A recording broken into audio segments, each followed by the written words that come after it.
Hey guys, this is Predasis once again bringing you another playview of another fantastic game here on YouTube and predasis.blogspot.com. Hopefully you guys are enjoying yourselves watching these videos and enjoying my videos, but please, if you're going to watch, subscribe me, and if you subscribe me, I'll be happy to subscribe you, rate my videos. Be liberal in your judgment. Even if you think the videos are terrible, rank it a 1 and tell me I suck.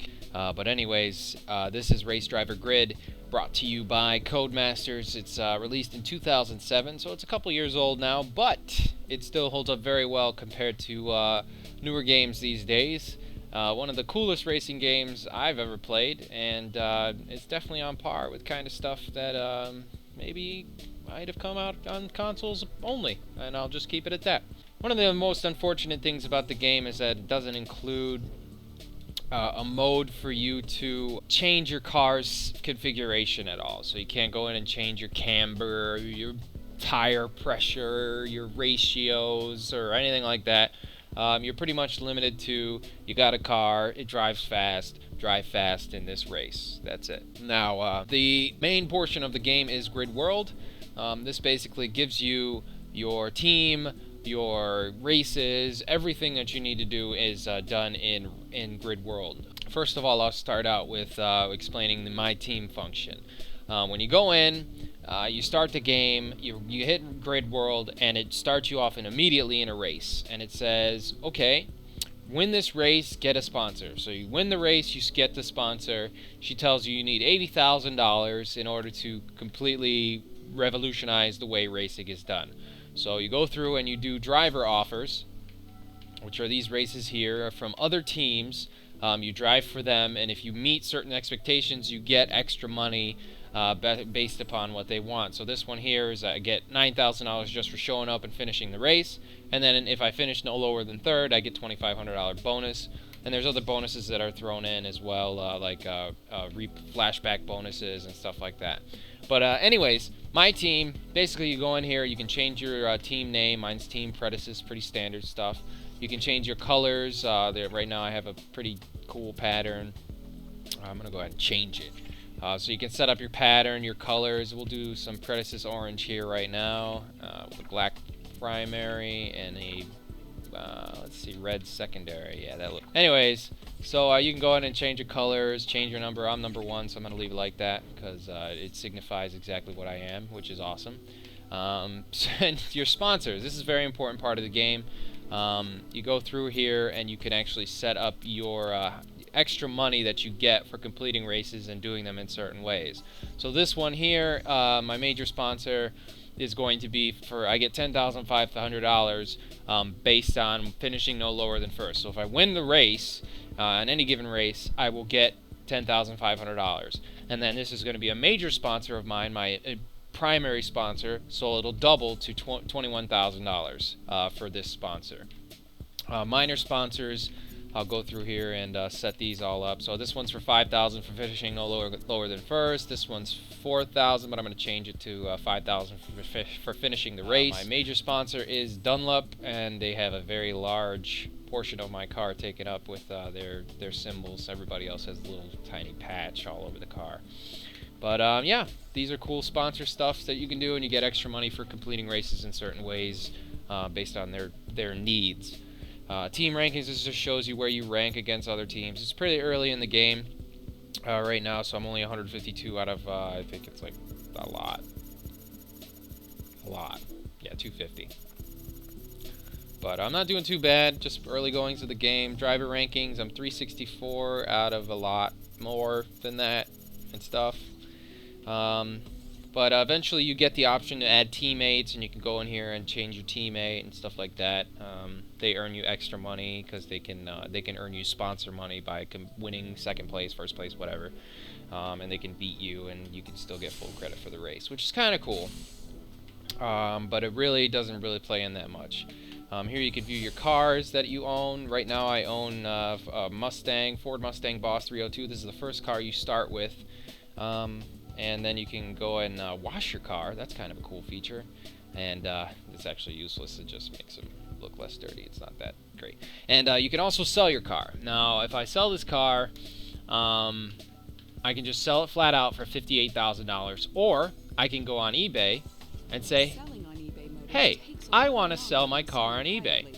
And this will take like a couple races in game length to actually sell the car itself. And you set your price, set your buyout price, set how long you want to wait for it to sell, and yeah, you might hit or miss depending on how long you set your events, or how much your starting price is going to be, or your buy it now price, whatever. But this is a cool feature that they included, and you can also buy cars on eBay, which is also nice. Because let's say $130,000 Nissan Skyline GTR Z-Tune, I would pay $120,000 for a car that has some miles and has no different handling or anything like that on it. But you just save some money there. But I'm going to go ahead and hop into the race events. This here is the basic tier setup for the different disciplines in the game. So there's the ARL, which is American Racing League rookie badge right now that I have. The Euro rookie license is my second tier, and the J-Speed rookie license is my third here. 3 different disciplines. The races are all different. ARL, of course, takes place mostly in places like San Francisco, stuff like that.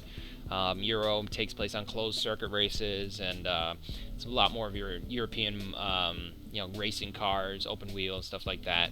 And then Japan is your like downhill two-gace kind of stuff, drifting, pro tune races, real tight races that you do all over Japan. They're kind of cool. But right now I'm gonna go ahead and take you guys through a very quick one. This one will be that takes too long. 2G takes too long. We'll do Pro Tune. This is a one racer. Real quick here. Nissan GTR. Keep my difficulty on Savage, because I'm a savage mother trucker. That's right. I'm a little parched today. Drinking some apple juice. It's good for you. But you come in here, say, hey, I got a car, and I'm gonna race.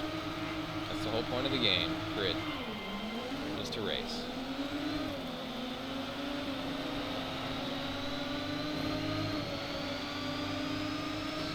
Go. First turn. Oh, not so successfully, but whatever. I didn't crash. That's good. I'm gonna go ahead and try and shut up a little bit so that I don't suck too bad. Okay, moving along.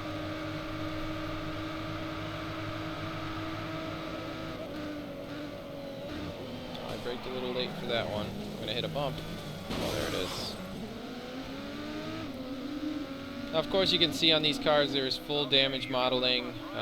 It's a very pretty game when it comes to that kind of stuff. It does do a very good job of letting you know that your car is pretty jacked up. Glass breaks convincingly.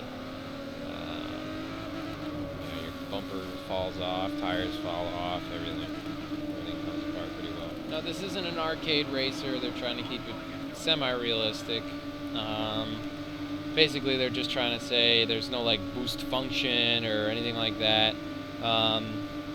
You don't have nitrous. This is a Need for Speed. It's trying to be somewhat realistic in the way it pulls itself together, and you definitely do have to have some skill to win the races.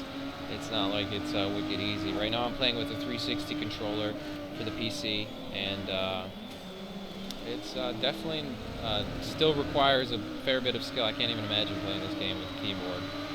No thank you on that one. But yeah, you have that little guy, you hear him, he'll say, oh, nice slipstreaming, or nice maneuver, or whatever he says. And, yeah, he's like your little buddy coach guy. Now, the sound design in this game is pretty good. They did a very good job with the engine sounds. They're all different for all the different kinds of cars you drive. I mean, you got open wheel cars that sound like, dying babies, and all kinds of crazy sounds and engine types, and big muscle cars that sound real guttural, and it's just a very good job overall of recording all the sounds for this game. You got crowd noises. When you crash, you'll hear them go, oh, or when other cars try and take you out, you'll hear them get all riled up. It's kind of cool. Definitely one of the very well done things in this game, along with the graphics